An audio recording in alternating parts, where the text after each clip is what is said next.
Ei, você, tudo bem? Essa aqui é uma nova forma aí que eu encontrei de interagir com vocês. Esses cortes que vocês estão assistindo agora são de lives que acontecem durante a semana. Então, assista esse corte aí e veja quanta informação bacana que a gente troca aí durante as lives. As lives acontecem nas terças e nas quintas, às 21 horas em ponto. E eu gostaria que você considerasse em se inscrever nesse canal para não perder nenhum desses conteúdos e também vir interagir com a gente. Então, bora lá? Ah, e também não se esqueçam, se você gosta de mecânica e quer aprender um pouco mais sobre esse maravilhoso mundo aí de duas rodas, o link do meu curso está aí na descrição desse vídeo. É só você clicar, fazer sua inscrição e vir fazer parte da nossa turma. Bora pro vídeo? O Samuel Silva. Boa noite, professor. Tudo bem?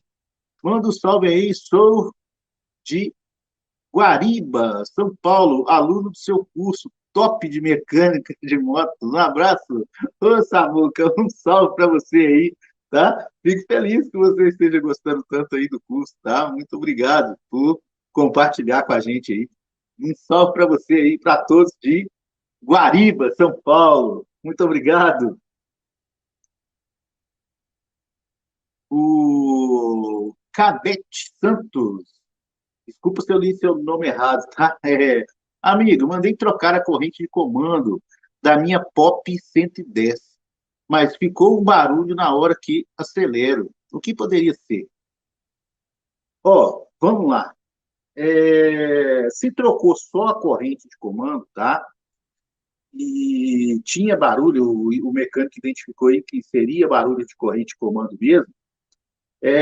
Verifica a a corrente de comando da POP, ela tem, né, aqueles guias que tem dentro ali, ó, do cilindro.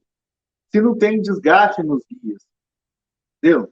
Porque se tiver desgaste nos guias, ele pode estar deixando encostar essa corrente de comando, né, na lateral e fazer barulho, né, de corrente passando ali e, e fazer barulho aí no motor da sua motocicleta, tá? Ou pode ser que não seja, né? Corrente de comando aí o problema. Né? Às vezes estava tendo um barulho aí na sua motocicleta e o mecânico identificou que seria corrente de comando e não é. Pode ser problema no comando de válvula, rolamento de comando. Tem que verificar como que é esse barulho aí para a gente ter certeza do que vai ser feito. Tá bom? Um salve aí, muito obrigado pela pergunta.